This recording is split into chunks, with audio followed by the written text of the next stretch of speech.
حضور علیہ الصلوۃ والسلام کے والدین ماجدین بلا شک و شبہ مومن تھے،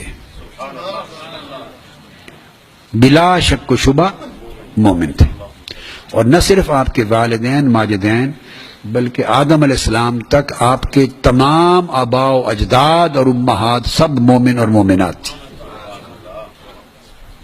آپ کے جمیع آباء و اجداد مومن تھے۔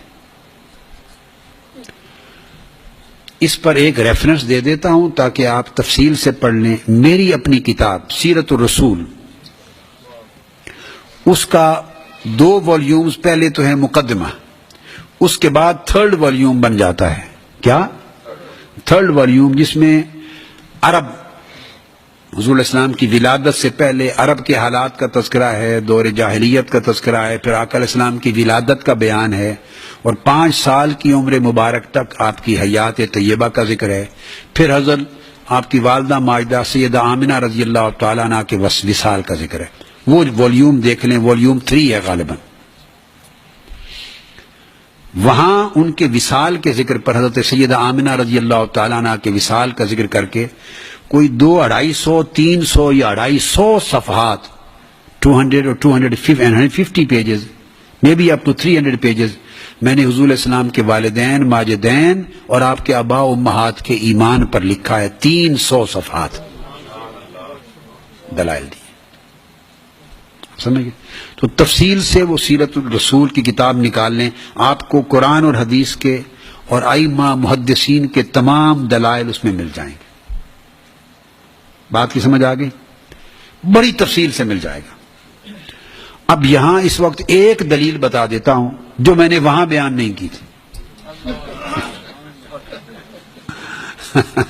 300 صفحات لکھے ہیں، کم و بیش بے شمار دلائل ہیں، مگر اب یہاں ایک دلیل آپ کے والدین ماجدین اور آباء و امہات کے مومن ہونے کی وہ ایک بیان کر دیتا ہوں جو میں نے اپنی اس کتاب میں بیان نہیں کی تھی۔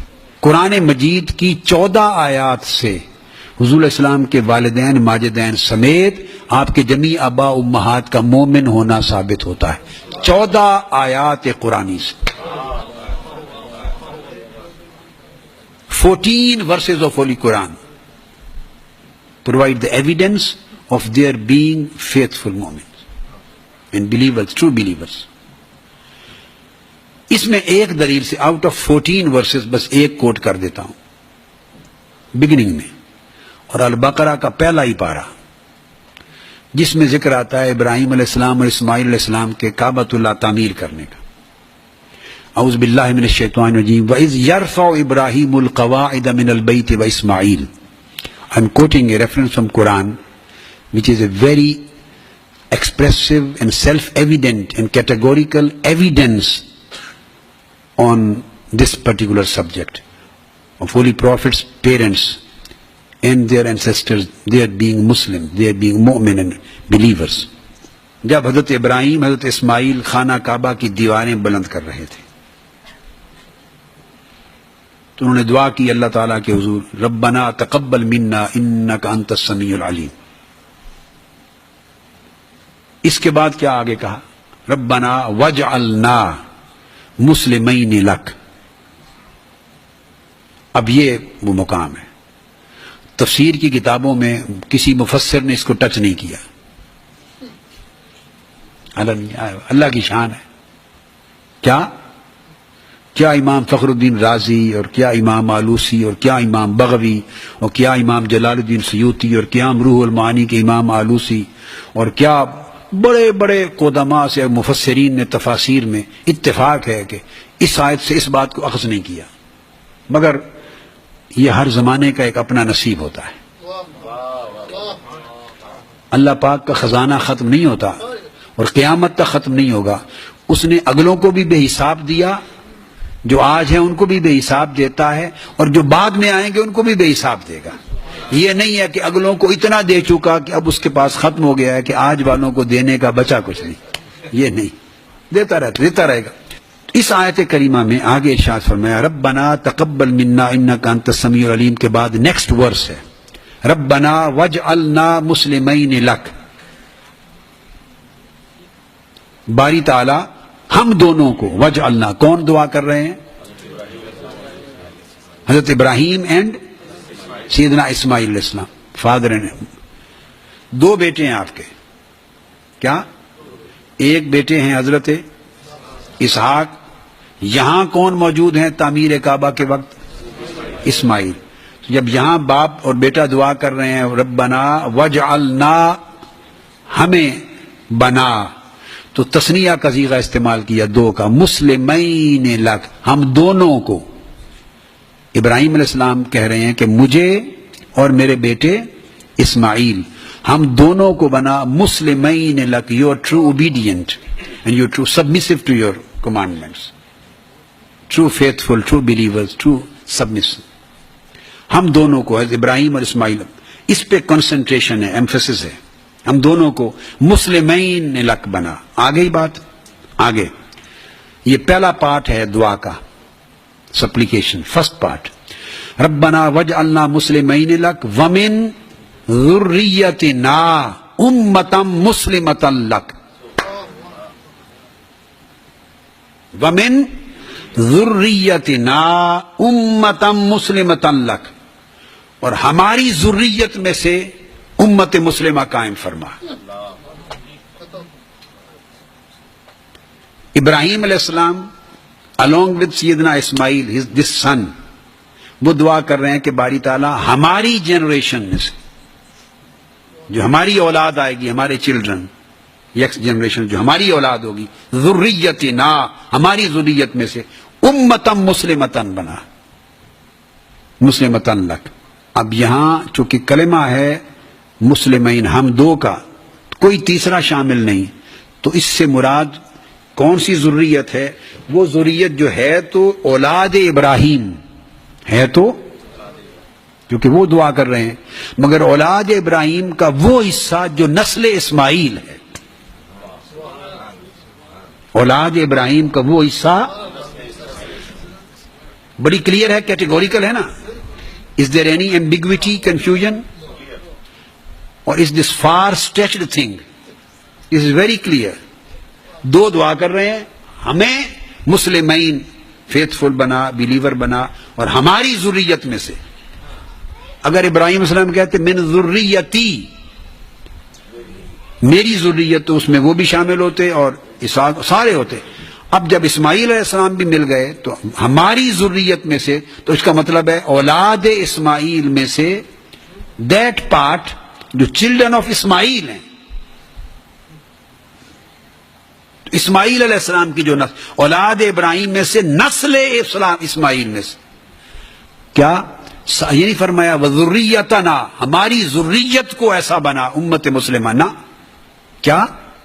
اب تیسری بات بتا رہا ہوں، یہ نہیں کہا کہ ہماری پوری ذریت، پوری نسل کو امت مسلمہ بنا، نہیں، فرمایا ومن ذریتنا امتن مسلمتن لک، میری اولاد کی جو وہ شاخ نسل اسماعیل میں سے ہے، نسل اسماعیل میں سے ایک امت مسلمہ پیدا کر، not the whole of children of Ismail, not the whole sum, not all of them, some of them should be ummat muslim, should be mu'min and Muslims۔ اولاد اسماعیل میں سے کچھ مومن اور مسلمان امت مسلمہ بنا۔ اب اولاد اسماعیل جو مکہ معظمہ میں آباد تھے، عرب مکہ میں، وہ اولاد اسماعیل تھی نا، اور جو کفار مشرکین تھے وہ بھی اولاد اسماعیل میں سے تھے۔ تو اللہ رب العزت کے پیغمبر نے، دو نبیوں نے دعا کی، اللہ نے قبول کی، اور قبولیت کی دلیل یہ ہے اس دعا کو کہ اس دعا کو اللہ نے اپنے لفظوں میں قرآن بنا کر قرآن میں شامل کر لیا۔ تو یہ دعا قبول ہوئی یا نہیں ہوئی؟ قرآن کا حصہ بن گیا نا۔ تو دعا یہ تھی کہ اسماعیل کی نسل میں سے کچھ امت مسلمہ تسلسل کے ساتھ ایک لائن مسلمانوں کی بنا جو مومن اور مسلم ہوں۔ یہاں تک آ گیا؟ اس سے یہ بات اسٹیبلش ہوئی کہ ابراہیم علیہ السلام کی اولاد کا وہ حصہ جو نسل اسماعیل ہے، اس نسل اسماعیل میں سے بے شمار ہزاروں لاکھوں لوگ ہوں گے، کافر مشرک بھی ہوں گے، کچھ کوئی بھی ہوں گے، مگر اس کا ایک طبقہ، امت کس کو کہتے ہیں؟ طبقہ، ایک گروپ، ایک گروپ، اس نسل اسماعیل کا ایک گروپ ہمیشہ امت مسلمہ رہے، یہاں تک دعا ہو گئی. آگے اس کی اگلی آیت کیا ہے؟ ربنا وابعث فیہم رسولا منہم. اے اللہ ہمارے رب ان میں اپنا آخری رسول مبعوث فرما. یہ تو ہے ان میں مبعوث فرما، مگر وہ آئے کہاں سے؟ وابعث فیہم رسولا فیہم، ان میں مبعوث فرما، اور منہم، اور وہ پیدا اسی امت مسلمہ میں سے ہو جو نسل اسماعیل میں سے میری ذریت میں مسلمان ہوں گے. ان میں سے جو امت مسلمہ مانگ رہا ہوں، اس امت مسلمہ میں سے ایک رسول آخر الزماں پیدا فرما. وابعث فیہم رسولا منہم، تو یہ ڈفرنس ہے فیہم اینڈ منہم. فیہم کا مطلب ہے ہولی پروفیٹ صلی اللہ علیہ وسلم was raised in them, and minhum means was raised amongst them. اب ان میں سے، کن میں سے؟ amongst whom، کن میں سے حضور علیہ السلام مبعوث ہوئے یا مبعوث فرما؟ جن کا ذکر آ چکا، ربنا ومن ذریتنا امتا مسلمتا، نسل اسماعیل میں سے جو ایک طبقہ ہمیشہ مسلمان رہے گا، اس طبقے اور نسل میں سے حضور کو مبعوث کر.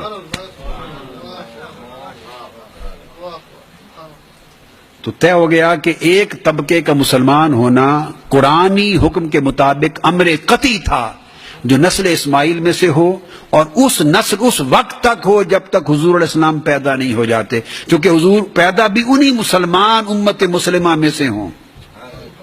تو جب اسماعیل علیہ السلام سے لے کر حضور علیہ السلام تک تسلسل سے امت مسلمہ کا پایا جانا ضروری تھا، اور منہم کی شرط کے ان میں سے حضور کی ولادت ہونے تک مسلمان رہیں. تو ولادت کن کے گھر ہوئی حضور کی؟ والد حضرت عبداللہ تھے، والدہ آمنہ تھے. اگر معاذ اللہ وہی مومن نہ تھے تو یہ قرآن ہی غلط ہو گیا، تو قرآن ہی غلط ہو گیا. دعائے پیغمبر ہی رد ہو گئی اور اللہ رب العزت کا امر ہی ختم ہو گیا. منہم جو منیت ہے، کیا منہم میں منیت، اور منہم کی منہمیت. منیت کا مطلب ہے بعض ایک طبقہ نسل میں سے مومن ہوگا، اور منہم میں منہمیت، ان میں سے حضور کا اٹھنا وہ لازم ہے کہ اسماعیل سے لے کر حضور تک وہ ایک سلسلہ بغیر کسی بریک کے مسلمان رہیں. اور اگر حضور کے والدین ہی معاذ اللہ مومن نہ ہوں تو پیچھے ایک 3000 سال تک مومن چلانے کا فائدہ کیا؟ کہ جہاں اصل جن میں سے اٹھنا تھا وہ ان کا وقت آیا تو معاذ اللہ وہ مومن نہ.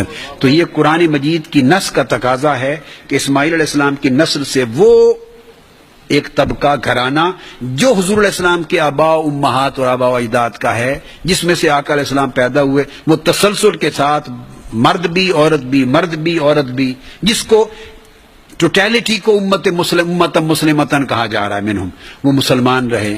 اور اس مسلمان کا پہلا کنارہ اسماعیل علیہ السلام تھے دعا کا، اور آخری کنارہ حضرت عبداللہ حضرت آمنہ تھے. اور اسی طرح ابراہیم علیہ السلام نے وہ دعا کی، جو دعا ایک دعا تھی جو آپ نے وہ آزر کے لیے کی، جس کو اللہ پاک نے فرمایا نہ کرے. ایک دعا، دو دعائیں کی. ایک دعا وہ کی جو دعا قبول ہوئی، جس کو قرآن میں شامل کر لیا گیا، اور آج وہ دعا آپ کی نماز کا حصہ ہے. آج وہ دعا، وہی دعا ابراہیم علیہ السلام کی آپ نماز میں پڑھتے ہیں، وہ ابراہیم علیہ السلام کی دعا ہے. اب اسی آیت کی تائید میں تفسیر میں دوسری آیت کو جوڑ لیں. دعا پڑھیے، رب اجعلنی، کیا مطلب ہے؟ اے اللہ مجھے نماز کی اقامت و نماز قائم کرنے والا بنا. آگے رب اجعلنی مقیم الصلاۃ ومن ذریتی ربنا وتقبل دعا.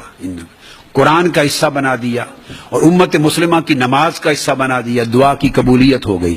تو فرمایا باری تعالیٰ مجھے پوری عمر نماز قائم کرنے والا رکھ، اور میری ذریت میں سے، یہ نہیں فرمایا وذریتی، فرمایا ومن ذریتی، میری ذریت میں ایک نسل، ایک طبقہ ایسا ہمیشہ قائم رکھنا جو نماز قائم کرنے والا رہے.